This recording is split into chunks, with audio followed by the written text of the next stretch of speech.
ईमानदारी और शुद्धता से ये प्रयास कर रहे हैं कि हर जगह पैदल चल के जाएं, लोगों से मिलें, समझें कि आखिर बिहार की ये दुर्दशा क्यों है। लेकिन हम जब पैदल चल रहे हैं तो हर गांव में ज्यादातर जगह हम लोग स्कूल में ही रुकते हैं, क्योंकि स्कूल के पास ही उस तरह का ग्राउंड है या वित्त रहित जो विद्यालय महाविद्यालय चल रहे हैं, कागज पर ही चल रहे हैं लेकिन चल तो रहे हैं, उनके पास वो जमीन है जहां ये 2 एकड़ 3 एकड़ में ये व्यवस्था बनाई जा सके। तो करीब करीब सब गांव के शिक्षक लोग जब हम जाते हैं वहां तो मिलते हैं और उनकी शिकायत वही है जो आप उसके भुक्तभोगी हैं कि भैया नियोजित शिक्षक की हालत बहुत खराब बा, हमनी के कोई सुने वाला नहीं थे। तो हमने आप कई बार शिक्षकों को बहुत कड़े शब्दों में भी कहा कि भाई हम आपकी मदद क्यों करें, हम आपका मदद करें क्यों, आप तो स्वयं की मदद नहीं कर रहे हैं। तो कई जगह पर शिक्षकों को बुरा भी लगा होगा कि हमारे पास भाई हम दल बनाए नहीं है, हम आपका आंदोलन लड़ने नहीं आए, हम तो अपना काम कर रहे हैं, हम आपका आंदोलन अपने सर पर क्यों ले लें। लेकिन हर दूसरे तीसरे चौथे पांचवें दिन कोई न कोई शिक्षक समूह मिलता है और उसकी अपेक्षा इतनी ही होती है कि भैया रउआ आवाज लगाई, आप बोलिएगा तो बात हो जाएगा, हम आपको बता रहे हैं हमारे बोलने से आपका काम नहीं होगा, हम आपको झूठ नहीं बोलना चाहते। आपको 2015 में हमने देखा है, हम उस समय प्रचार कर रहे थे नीतीश कुमार का, तो शिक्षक संगठनों ने भाजपा और भाजपा के नेतृत्व के कहने पर उस समय पूरी ताकत से भाजपा की मदद की। आप जिसका मदद किए वो चुनाव हार गया। तो जो मान लीजिए हम नीतीश कुमार हैं तो हम तो यही समझेंगे कि इन लोग का वैल्यू क्या है, तो बात कोशिश कैलन जा तबो ना हारा पैलन जा। लेकिन आपका दुर्भाग्य देखिए या भाजपा का दुर्भाग्य देखिए कि 2 बरस के बाद वही सुशील मोदी उप मुख्यमंत्री बन गए और उनके पास 5 बरस का समय था कि जो वादा उन्होंने आपसे किया था उसको वो पूरा कर सके। आपका कोई वादा उन्होंने पूरा नहीं किया। लेकिन शिक्षकों की दुर्दशा देखिए, जब सुशील मोदी नहीं माने तो आप तेजस्वी यादव का अपने पैर पकड़ लिया या पूंछ पकड़ ली। जिस तेजस्वी यादव ने पहले आपका 15 में, तेजस्वी यादव लालू यादव भी उस महागठबंधन में थे, हम लोग आपका मांग नहीं माने थे उस समय, लेकिन आप इतने व्याकुल हैं कि तेजस्वी यादव का भी पूंछ पकड़कर आप समझे कि यही हमारा सुधार देगा। तो इस बार आप लोग जिसको वोट दिए वो आदमी फिर चुनाव हार गया।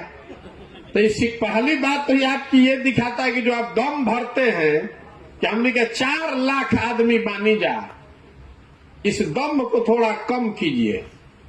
आप किसी को चुनाव हरा जिता नहीं सकते। आपको हम डिमोरलाइज नहीं कर रहे हैं, हमारा अपना चुनाव लड़ने का तरीका है। हम जीतते इसलिए हैं कि हम अपने कमजोरियों का बहुत गहराई से अध्ययन करते हैं और जिससे हमको लड़ना है उसकी ताकत का पूरा गुणा गणित हिसाब पहले करते हैं, तभी ना उसको पटक पाएंगे। रवा सब में से कुछ आदमी बंगाल में हमारे वो वक्तव्य सुनले हुई चुनाव से पहले खेला हो गए ना। हमने कहा चुनाव के 4 दिन पहले कि भाजपा यहां पर बहुत ताकत से लड़ रही है, मोदी जी बहुत लोकप्रिय हैं, सारा हिंदी भाषी लोग भाजपा को वोट दे रहा है, बहुत ज्यादा पोलराइजेशन भी है और दलित भी एक सिरे से वोट दे रहा है भाजपा को। लेकिन भाजपा को 38 से 40% वोट आएगा इस सब के बावजूद और 100 का आंकड़ा पार नहीं होगा। तो भाजपा वाले लोग अपने चालाकी में समझता है कि बहुत होशियार हैं, हल्ला किया कि प्रशांत किशोर तो चुनाव लड़ने से पहले ही हार मान गए, उसको पता ही नहीं चला कि किस जाल में वो फंस रहा है। अरे चुनाव के पहले 4 दिन पहले हम अपने वर्करों को बता रहे हैं कि खड़े रहना, ढीला नहीं पड़ना, बहुत बड़ी लड़ाई है। तो कितना पर पटके 77 पर, और जिस टीएमसी को आपने मान लिया था कि ये हार गई है उसको 220 पर जाके उसका काटा रुका। ये इसलिए है कि हम भाजपा की जो ताकत है बंगाल में उसको हमने बहुत गहराई से देखा होगा, उसका अध्ययन किया होगा। ये गुणा गणित निकाला कि भाई इसको 40% वोट आएगा, तो अगर इसको हराना है तो हमको 45% से कम वोट नहीं आना चाहिए। हम लेकर आए 48% वोट, भाजपा को आया 38% वोट। तो हम आपको डिमोरलाइज नहीं कर रहे हैं, आपको ये बता रहे हैं कि अपनी क्षमता को आप बढ़ाकर आंकिए मत, क्योंकि 4 लाख आपकी संख्या है, आपके परिवार की संख्या जोड़ देंगे तो 20 लाख आपका वोट भी होगा, लेकिन वो 20 लाख 20 खंड में बटा हुआ है। आप आज शिक्षक हैं, लेकिन जहिया वोट हो वो दिन कुशवाहा बन जाइएगा, पंडित बन जाइएगा, राजपूत बन जाइएगा, राष्ट्रवादी बनकर वोट दीजिएगा, कोई हिंदू बन के वोट देगा। इसलिए आपकी ताकत 20 लाख की है ही नहीं। इसीलिए आप 2 बार ट्राई किए लेकिन हरा नहीं पाए। तो दल वाला जान ही रहा है कि शिक्षा वाले कतनो हल्ला करस जाए। अगर हम आज उनको ये सुझाव दे रहे हैं, उनको सलाह दे रहे हैं, तो यही कहेंगे कि शिक्षकों के आंदोलन से घबराने की जरूरत नहीं है, ये लोग चुनाव नहीं हरा सकता है। और नेता एक के बात से डरता है, वोट से। आप कितनों वार्ता कर लीजिए, कमरे के अंदर बैठा के जूता भी मार दीजिए, वो सब सह लेगा, वोटवा मिलना चाहिए।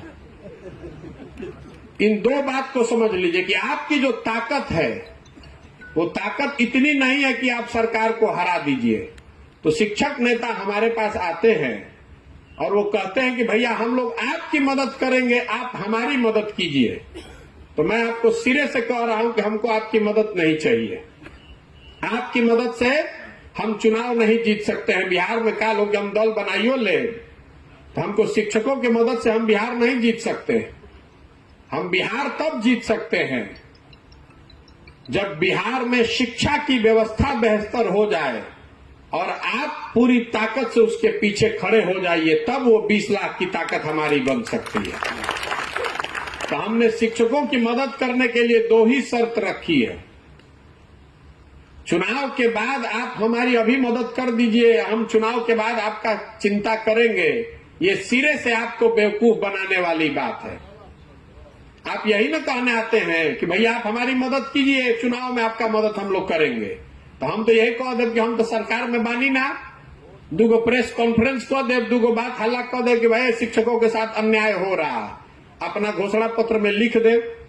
जब जीत के चल आई तो के भेंट होके चाइना रुआ का कर ले, हमारे कुछ नहीं कर सकते।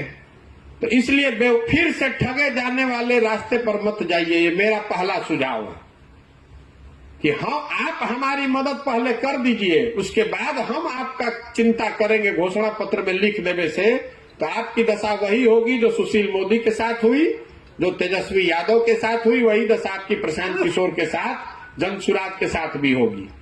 तब एक रास्ता का बा, हम ये कह रहे हैं कि हम आपकी मदद पहले कर देते हैं।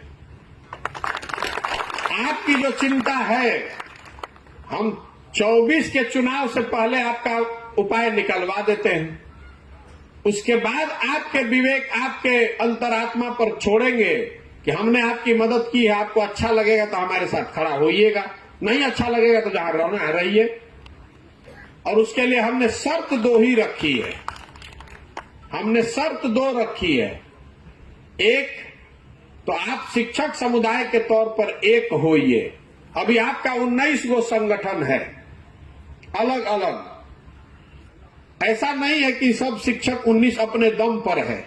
हम इतना दिन से राजनीति देखे हैं बहुत नजदीक से। 19 में ज्यादातर संगठन ऐसे होंगे जो किसी न किसी दल के, किसी नेता के सहयोग से, पीछे से चढ़ाए जाने पर बनाए गए। तो हम क्यों कह रहे हैं एक होने के लिए? क्योंकि कोई आंदोलन अगर आप करेंगे तो जैसे ही आप खड़ा होइएगा तो 4 गो खरक के भाग जाएगा।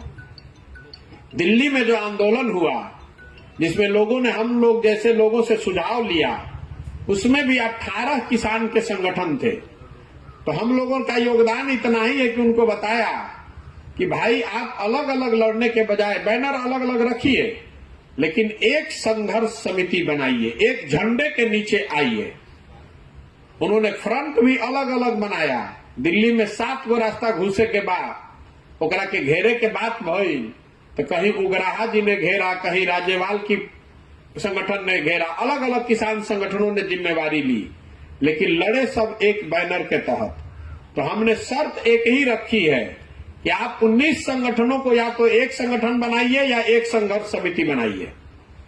और दूसरी बात, आंदोलन किस मुद्दे पर होगा वो हम डिसाइड करेंगे, आप नहीं कीजिएगा। आपको अपने वेतनमान से न मतलब है, आपको गैर शैक्षणिक कार्य से हटने से मतलब है, आपको इससे मतलब है कि आपका सर्विस कंडीशन सुधर जाए। वो जिम्मा हम पर छोड़िए, लेकिन आंदोलन कैसे होगा वो हम डिजाइन करते हैं। आपको शरीर से ये खड़ा होना है कि आप 4 लाख लोग एक साथ हैं, तो आप लोग ये तय कर लीजिए और वो 19 संगठनों को एक साथ बैठा दीजिए और हमको 9 महीने का समय दे दीजिए। लोकसभा से पहले सचिता जी ने कहा दिसंबर, हमारा अपना प्रयास है कि अगले 2 महीने में अगर आप लोग सब एक हो जाए, दल से, जाति से,